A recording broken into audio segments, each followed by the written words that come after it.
4 महीने बाद विधानसभा चुनाव है, बिहार की राजनीति गर्मा गई है, आरोप प्रत्यारोप का दौर जारी है और ऐसे में बिहार सरकार के भवन निर्माण मंत्री अशोक चौधरी, जो बिल्कुल आरोप प्रत्यारोप की राजनीति से दूर रहते हैं, उन पर भी तेजस्वी यादव ने निशाना साध दिया, लेकिन बुरे फंसे। आपने सोचा था कि तेजस्वी यादव इस तरह से आपका वीडियो ट्वीट करके आप पर निशाना साधेंगे, आप पर आरोप लगाएंगे? नहीं, देखिए, राजनीति में विरोध का एक स्तर होना चाहिए और विरोध करना तो राजनीति में ठीक है, और विरोध अपने अपने तरीके से जनता को आप प्रभावित करते हैं, उनके बात को काटते हैं, अपनी बात को जोरदार तरीके से रखते हैं, जो हमारी पूंजी है उसको हम लोग जोर से रखते हैं जिससे कि जनता प्रभावित हो। लेकिन गलत तरीके से किसी की छवि को खराब करने के लिए लंबा समय लगता है, किसी व्यक्ति को अपने छवि बनाने में, समाज में प्रतिष्ठा अर्ज करने में, और आप एक कुछ अपने आप ऑफिशियल वीडियो से कोई आप इस तरह की बात को रख दिए, जाने अनजाने बिना जानकारी के कैसे कर दिया आप। जिस वीडियो में जबकि कभी हमने अपशब्दों का प्रयोग नहीं किया, आप कह रहे हैं कि नहीं आपने अपशब्दों का प्रयोग किया और आपने मुख्यमंत्री पर निशाना साध दिया।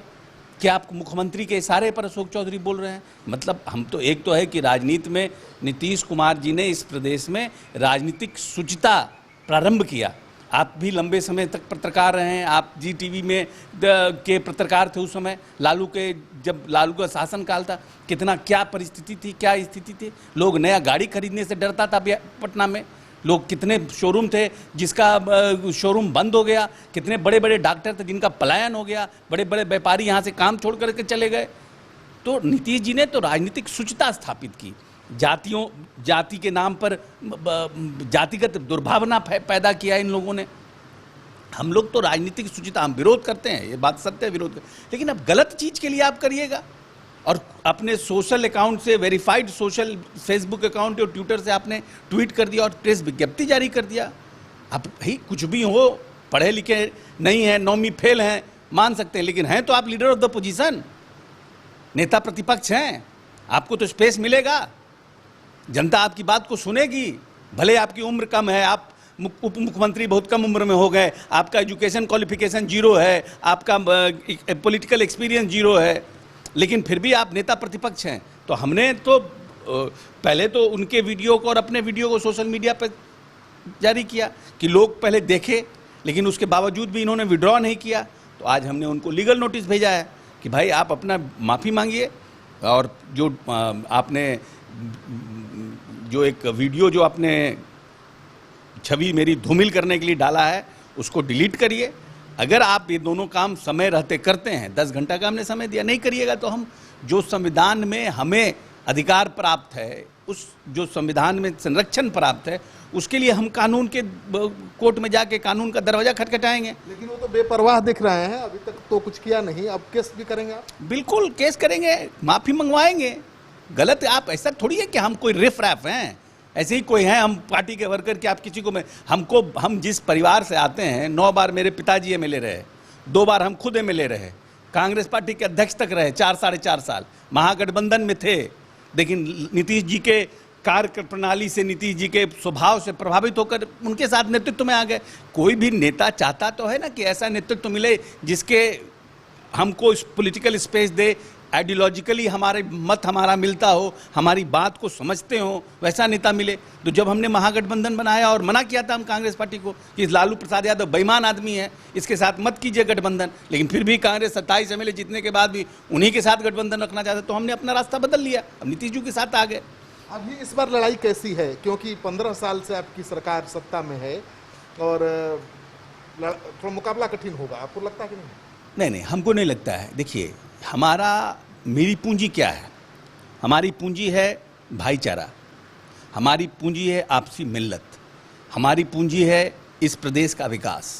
हमने एक माहौल पैदा किया इस प्रदेश में कि जिसमें कि आज के समय में कोई भी व्यक्ति, चाहे वो आज आप बताइए कितनी महंगी गाड़ियां थी, क्या नाम है, लालू जी के समय में, और लालू जी समय किसका किसका राज चलता था, क्या हुआ था? आप तो खुद पत्रकार थे उस समय, क्या हुआ था? लालू प्रसाद यादव के घर में शादी थी, किस किस शोरूम से गाड़ी नए उठा लिए गए थे, कितना बड़ा न्यूज़ बना था, क्या इमेज गया था देश विदेश में बिहार का।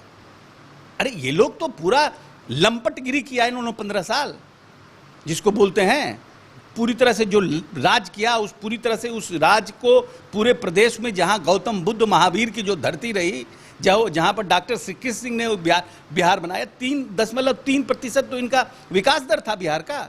आज 11.5% विकास दर है। बड़ी बड़ी बात करते हैं, शोषित, दलित, वंचित, सिर्फ बोलने के लिए। 40 करोड़ का तो बजट था दलितों के लिए, आज 1550 करोड़ का बजट है नीतीश कुमार के राज में। 3 करोड़ 45 लाख का बजट था अल्पसंख्यक के लिए, 600 करोड़ का बजट है अल्पसंख्यक के लिए। अभी ये तो बदलाव है। 12.5% बच्चे स्कूल के बाहर थे, 1% से कम बच्चे स्कूल के बाहर हैं अभी। तो नीतीश कुमार ने काम किया है ना। हमारा तो जो पूंजी है, जनता जो हमको एक्सेप्ट करती है, हमको बोलती है, वो इसलिए प्यार करती है नीतीश कुमार को कि नीतीश कुमार ने काम करके दिया है लोगों को। तो लगातार कह रहे हैं कि नीतीश जी कहाँ है। अच्छा बताइए, जिसमें क्या नाम है, अपने 75 ठो गलती, इस 70-75 दिन ये अपने कहाँ थे। ये नीतीश जी पर उल्टा चोर कोतवाल को डांटे, वही वाला हिसाब किताब है इनका। अपने गायब थे, नेता प्रतिपक्ष अपने गायब थे, और जब आए हैं तो जिसको लगता नहीं है कि अंदर से गिल्ट है, क्या हम तो भागे रहे, हम तो रहे नहीं, तो अब पोस्टर का अनावरण कर रहे हैं, खुद जाके पोस्टर का। यही तो है कार्य प्रणाली और कार्य संस्कृति का फर्क, कि आप पोस्टर का अनावरण कर रहे हैं और नीतीश कुमार CLBC की बैठक कर रहे हैं, बैंकरों के साथ बैठक कर रहे हैं कि कैसे जो हमारे छोटे व्यवसायी हैं, जो हमारे स्मॉल यूनिट के एंटरप्रेन्योर हैं, उनको किस तरह से हम लोन दिलवा सकें, और किस तरह से बैंक से ज़्यादा भारत सरकार के जो गाइडलाइन है उसका हम फ़ायदा अपने लोगों को दिलवा सकें। ये तो कार्य प्रणाली और कार्य संस्कृति के फर्क है। ठीक है, लेकिन उद्योग धंधा लगाने की बात सरकार कर रही है, लेकिन आज तक तो कोई बड़ा उद्योग धंधा अच्छा, आप ये बताइए श्रीकांत जी कि एक समय था जब इस प्रदेश में उदारीकरण आया, PV नरसिम्हा राव का समय था, जब economy, world wide economy strengthen थी, और उस समय PV नरसिम्हा राव जी ने इस देश में उदारीकरण लाया, आर्थिक उदारीकरण।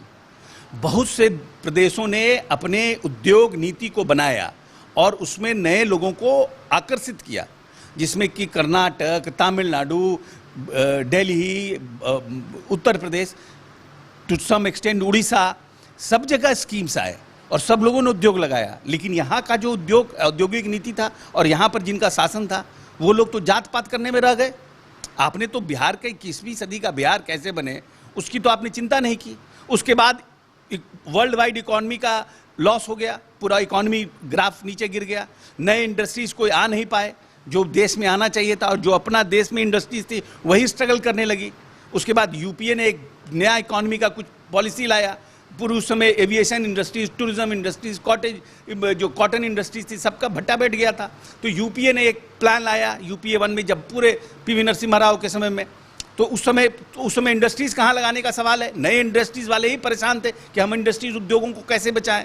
अभी अनुकूल माहौल है इंडस्ट्री लगाने? नहीं, अभी तो अब चाइना के बाद जो चाइना की स्थिति बनी है, उस स्थिति में चाइना के बाद लोग कह रहे हैं कि चाइना से लोग विड्रॉ करेंगे, बहुत सी कंपनियां विड्रॉ कर रहे हैं। और इंडिया क्योंकि पॉपुलेटेड, वेल पॉपुलेटेड है, यहाँ पर लेबर सस्ते हैं, तो यहाँ पर उद्योग आ सकती हैं। तो उनको ध्यान में रखते हुए बिहार भी प्रयास कर रहा है कि हम एग्रो इंडस्ट्रीज़ में यहाँ पर मौका दें। यहाँ तो जो व्यापारी थे, जो माहौल था उस समय कि जो व्यापारी थे उनका किडनैपिंग होता था, तो कौन डर से आता? उस समय तो माहौल ही नहीं था, लॉ एंड ऑर्डर की स्थिति इतनी खराब थी। आपने तो क्या नाम है, आप अपराधियों को राजनीतिक संरक्षण देना शुरू कर दिया था, और ये पूरे प्रदेश में, देश विदेश में आप देते थे कि नहीं देते नहीं जानते हैं, लेकिन देश विदेश में तो यही माहौल था कि आपके यहाँ से संरक्षण राजनीतिक अपराधियों को मिल रहा है। तो लोग तो इंडस्ट्रीज क्या लगाएंगे, जो लोग थे वही भाग रहे थे। तो आपने तो पूरा डर का माहौल बना दिया, तो वो मौका बिहार चूक गया। उसके बाद आर्थिक उदारीकरण के समय मौका चूक गया, फिर जो दोबारा मौका आया उसमें भी आप नहीं मौका ले सके। अब जब नीतीश जी के शासनकाल में मिला, उस समय के पूरा जो इकॉनमी है उस तरह से संपन्न नहीं हो पाया कि बहुत सी इंडस्ट्रीज आ सकें, क्योंकि दूसरे राज्य खुद ही जो इंडस्ट्रीज थे उसी को डेवलप कराने में लगा। अशोक जी, एक सवाल है कि नीतीश कुमार कह रहे हैं कि उद्योग लगाएंगे, जो भी प्रवासी के इलाकाएँ हैं उनको रोजगार देंगे, सब कुछ ठीक है, लेकिन अभी कांग्रेस पार्टी की योजना ये है कि तेजस्वी यादव की जगह पर कोई दलित, अति पिछड़ा मुख्यमंत्री के रूप में प्रोजेक्ट होने का, और एनडीए को कड़ी चुनौती दी जाए। ये तो देखिए, ये तो हर पॉलिटिकल पार्टी, हर गठबंधन अपने तरीके से बातों को रखता है, सोचता है, संभव लगता है आपको कांग्रेस पार्टी की रणनीति? आरजेडी तो कभी अब ऐसा होने देगा ही नहीं ना, संभव ही नहीं है ना। आरजेडी क्योंकि एक बड़ी पार्टी है, क्योंकि उसका ज़्यादा पॉलिटिकल, अगर विपक्ष में देखिएगा तो विपक्षी जितनी पॉलिटिकल पार्टियां हैं उसमें उनका सबसे ज़्यादा वोट बेस बैंक है यहाँ पर बिहार में। तो वैसी परिस्थिति में जो आरजेडी चाहेगा उसकी लीडरशिप में जाएगा, नहीं तो फिर स्प्लिट हो जाएगा। आपको कुछ जो भी है आप करिए, आरजेडी अपने तरीके से करेगा। इसीलिए हमको नहीं लगता है कि वो संभव है।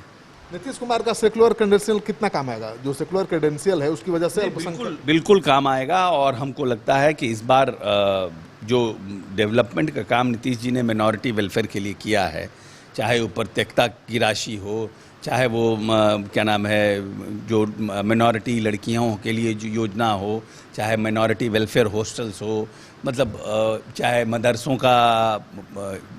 को पे कमीशन देना हो, सब में नीतीश कुमार ने बहुत बढ़िया काम किया। इसीलिए हमको लगता है कहीं ना कहीं काम पर भावना में अब नहीं भड़काए, क्योंकि भाषण तो जब राजनीति होने लगता है तो भावना में भी भड़क जाते हैं लोग। भावना अगर नहीं भड़की, लोगों ने सोच समझ के अगर वोट किया तो निश्चित रूप से विकास के नाम पर नीतीश कुमार को वोट मिनॉरिटी का भी इस बार मिलेगा। तो आप सुन रहे थे अशोक चौधरी को, हर सवाल का इन्होंने माकूल जवाब दिया। अगर आप चाहते हैं कि हम बार बार इनको दिखाएं तो आप कमेंट बॉक्स में जाकर अपना कमेंट लिख सकते हैं। अशोक चौधरी को जैसे भी लोग देखते हैं तो बहुत ज़्यादा कमेंट आता है, हज़ारों हज़ार लोग लिखते हैं कि फिर से दिखाइए, और आपके आग्रह पर ही हम लगातार कोशिश कर रहे थे, लेकिन ये उपलब्ध नहीं थे। अब मिल चुके हैं तो इनसे सारे जो सवाल थे आपके हमने पूछ लिए हैं, और सभी सवालों का इन्होंने बेबाकी से जवाब भी दिया है। तो आपको इनका जवाब पसंद आए तो इस वीडियो को खूब शेयर करिए दोस्तों के साथ। अगर आपने अब तक हमारा चैनल सब्सक्राइब नहीं किया है तो कर लीजिए। आपका सहयोग समर्थन हमारे लिए बहुत मायने रखता है।